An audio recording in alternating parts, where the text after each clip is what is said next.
in front of us is a doggy. What is it, Tessa? It's like a doggy play date shuttle. And then go ahead and tell us. You said they were all buckled in. Yeah, all the dogs have their own individual seat and they're buckled in. Okay, that is so cool. I saw a movie like this, but I've never seen the van ever. Yeah, so they that all have is seatbelts so. on. If only we can get a side view. I was gonna see if I can kind of up it a little bit, but it's kind of fuzzy. I think it's a good. Yeah, it just looks so far away. Yeah, that is so cool. Mm-hmm. All right, I don't think you'll be able to go side view, will you? No, not until you turn.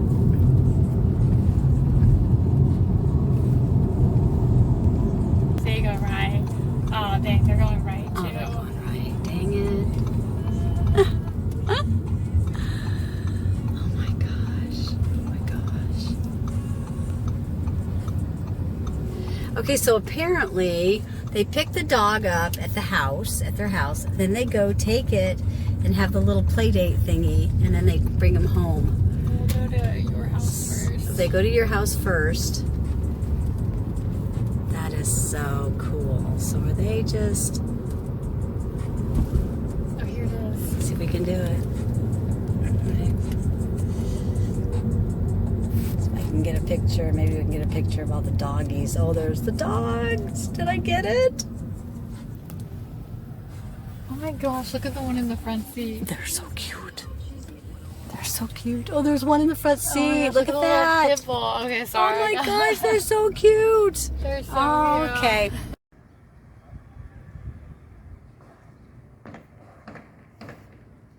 A nice view of the mountains here. Let's pan around here.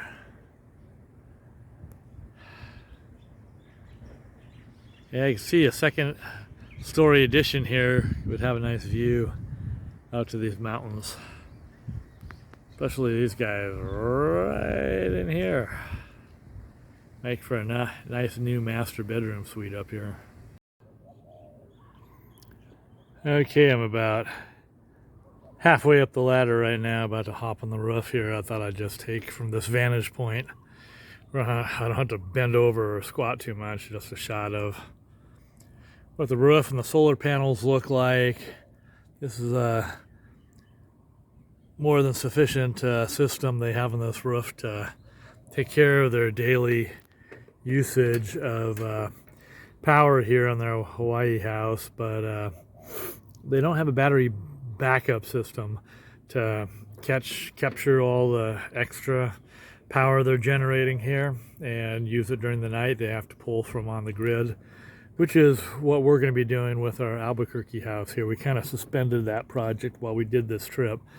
We would have been doing it right now, except for this little thing came up, and we thought we'd come help Mike and Tessa, you know, do their project here and help settle them into a little nicer house. This little bit of a fixer that they bought up, but it's mostly cosmetic stuff. There's really nothing too seriously wrong with this house, but they had some reports, so there was all kinds of problems with the roof. I've been looking at it. I don't see too many things really that bad.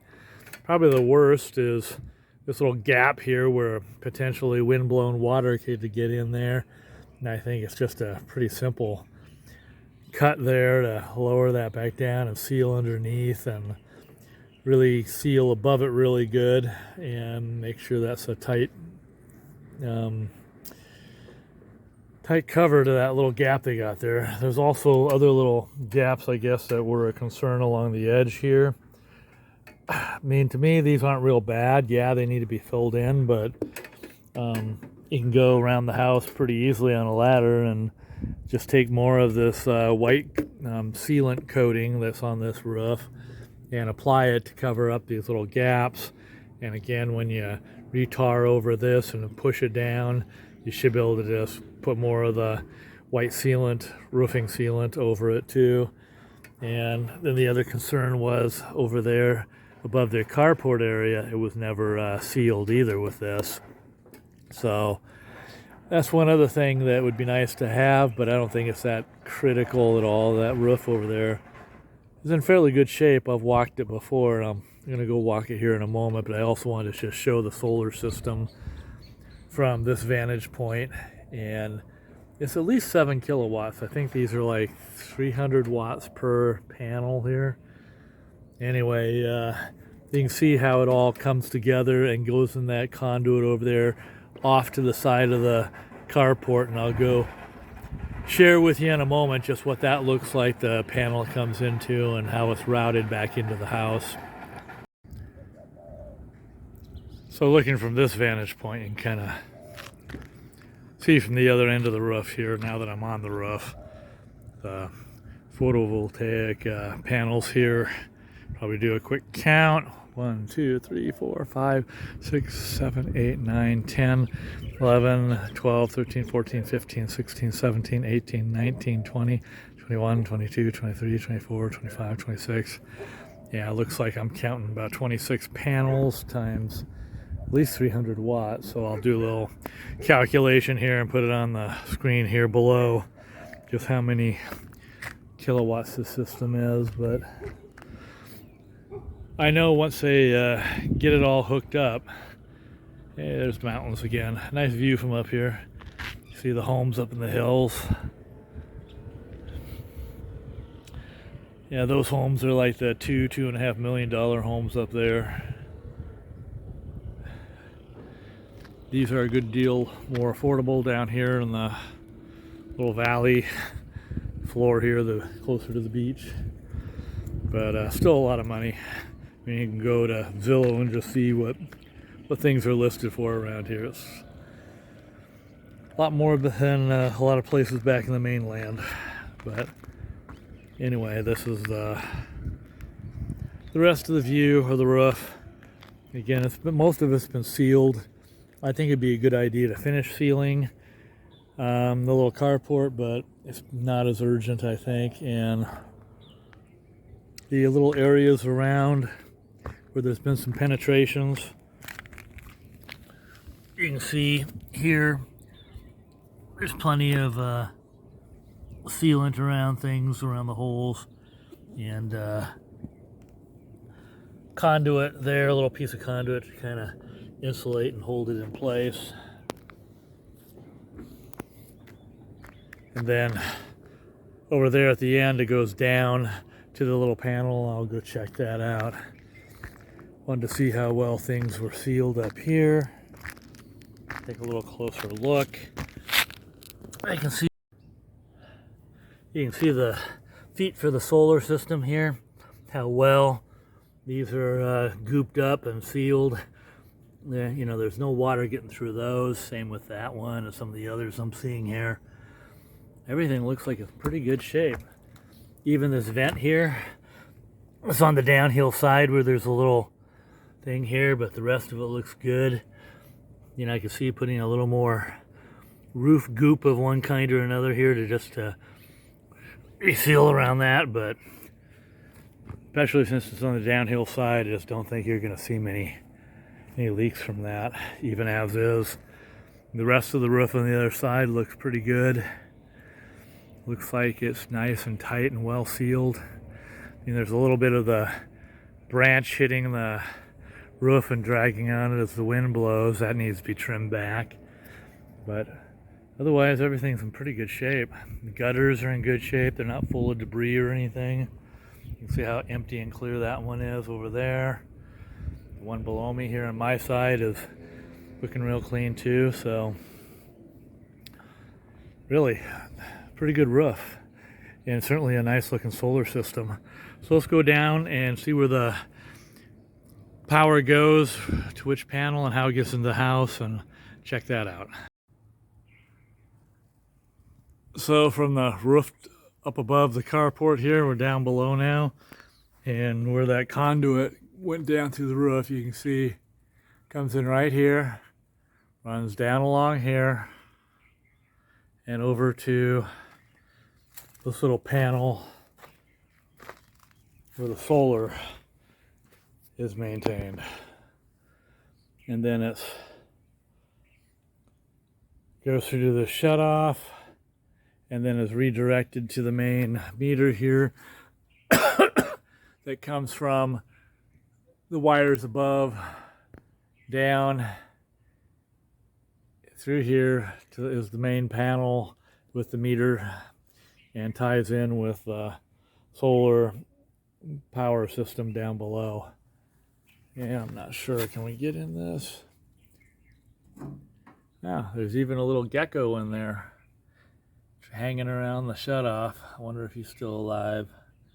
I don't see any movement. Oh, wait a minute. I take it back. He's breathing. Can you see that?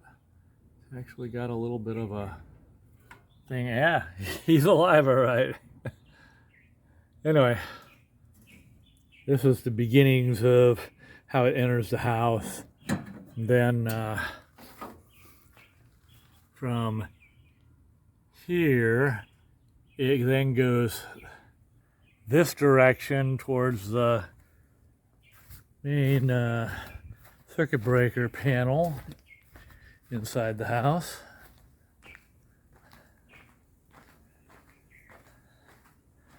Really, it's kind of a utility room they have off to the side here.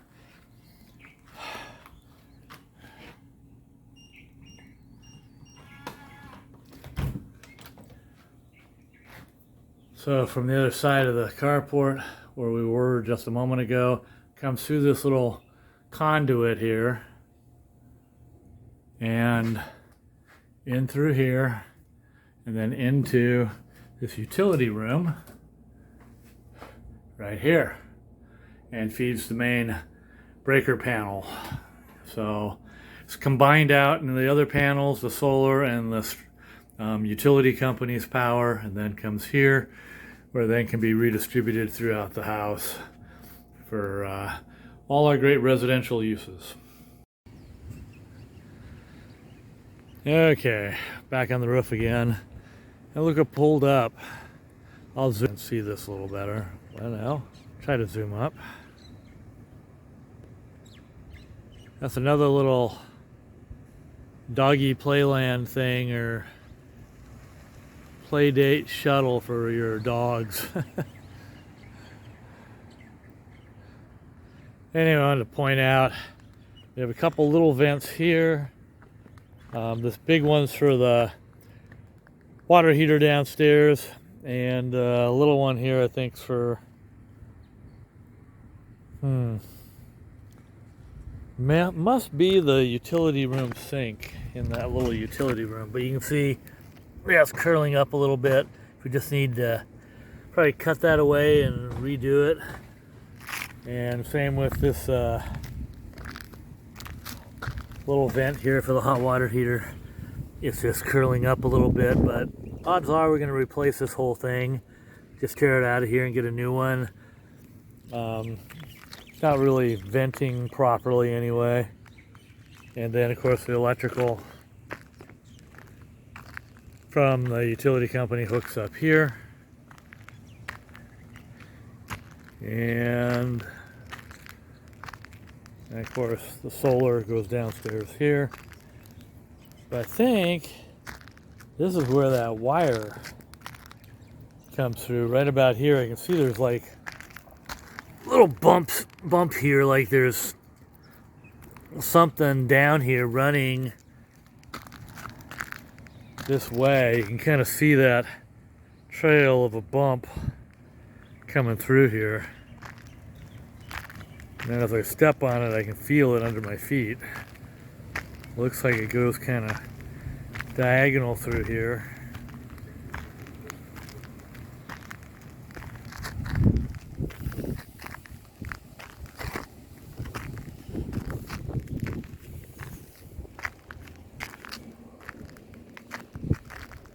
Yeah, it almost looks like it does something weird around here, angle-wise, then goes over here. And that's about where the panel would be, right down in there too, right below there. So this looks like it's a straight shot, though it meanders a little bit to this big heavy-duty cable from the panel there to that little spot where that little cover plate was, as that earlier.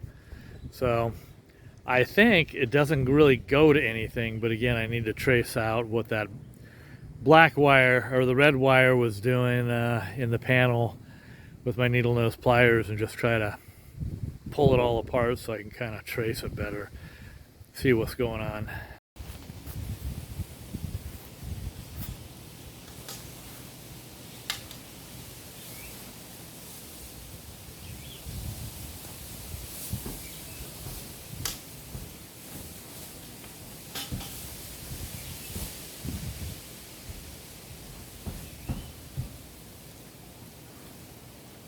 So here we are. Here's Miss Tess and Mike, and they're on the roof. And they have a 5-gallon bucket. It's called GACO.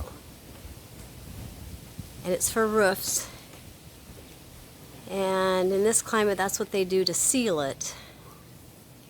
So that's what they're doing. They're going to save themselves $30,000, and they're going to do it themselves. And that's what you do when you're a homeowner.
So one other thing we just almost finished here was took a little bit of the HPVC, this for the hot water style. It's kind of a off-white color pipe that you'll find in your little hardware store or big box store. Anyway, you got a stick of it and a little 90 at the bottom because this hot water heater didn't have this little emergency overflow.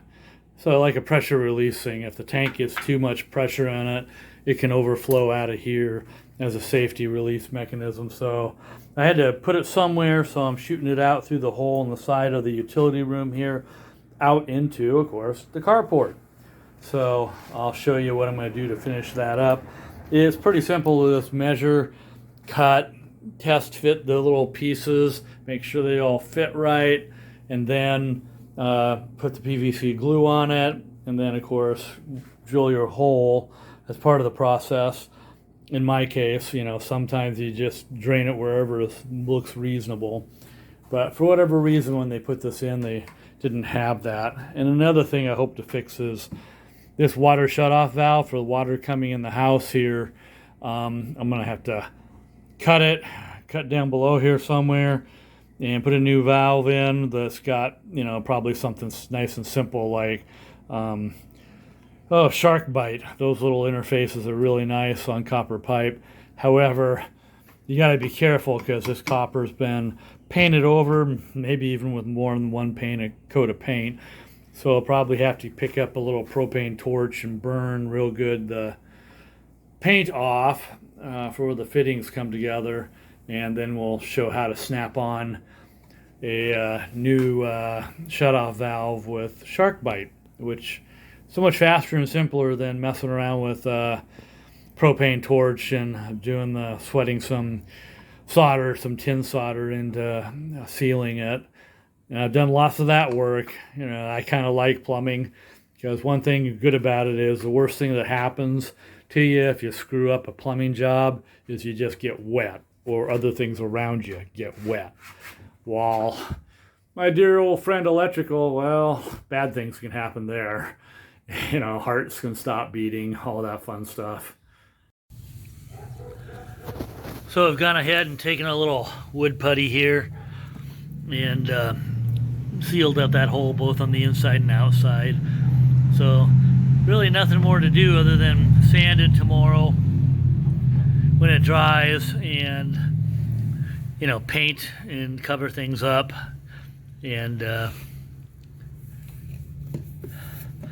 then one last thing we got to do is, of course, clean up.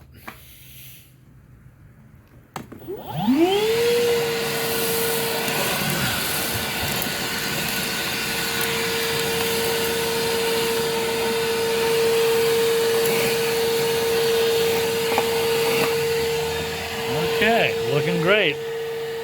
Okay, so Thane just took the tile off of that because Tessa wants, she had purchased some tile to go on that under the microwave.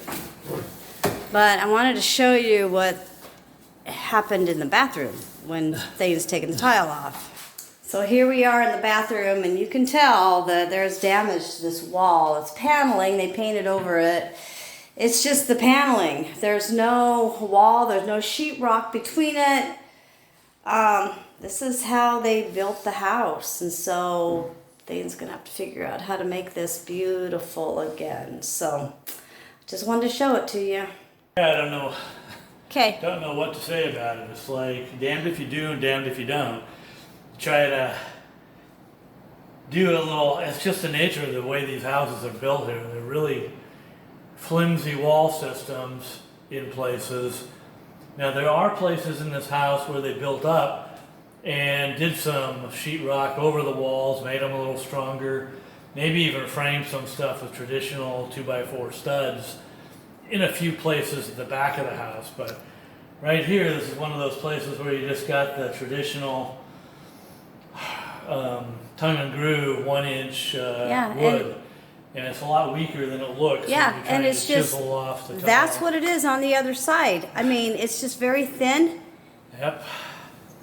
So all we can do is clean up for now and try to assess a way to make it look good again. Yeah.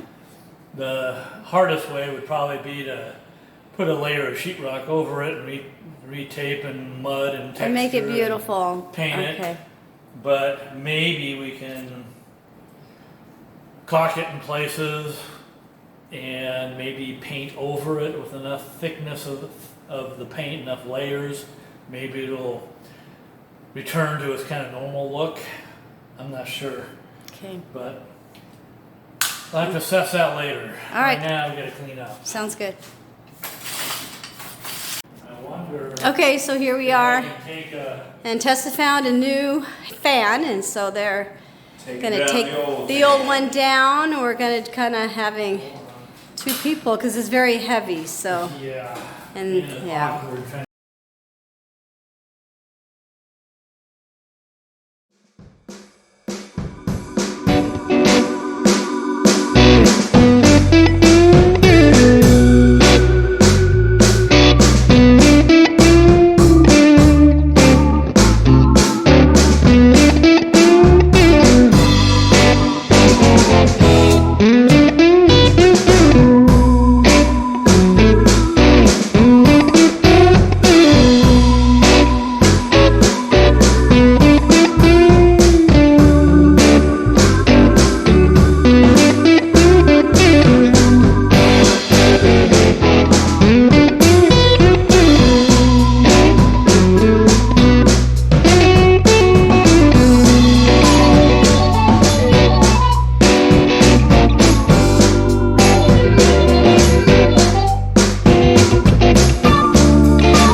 upside down.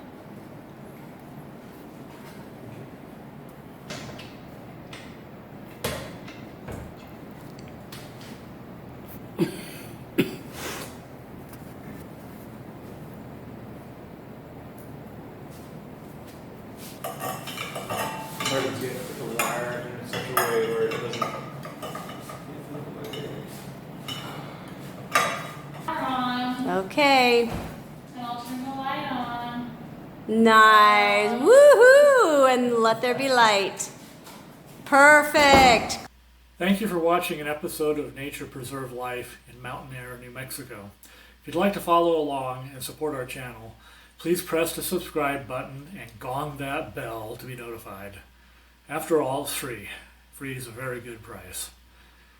In the future, we will plan to focus our episodes on our eco-friendly build of earthen construction and dark night astronomy, that big guy there, and tourism of the regional area, as well as establishing a Patreon account for the sole support of wildlife in Deer Canyon Preserve. So stay tuned. Cheers.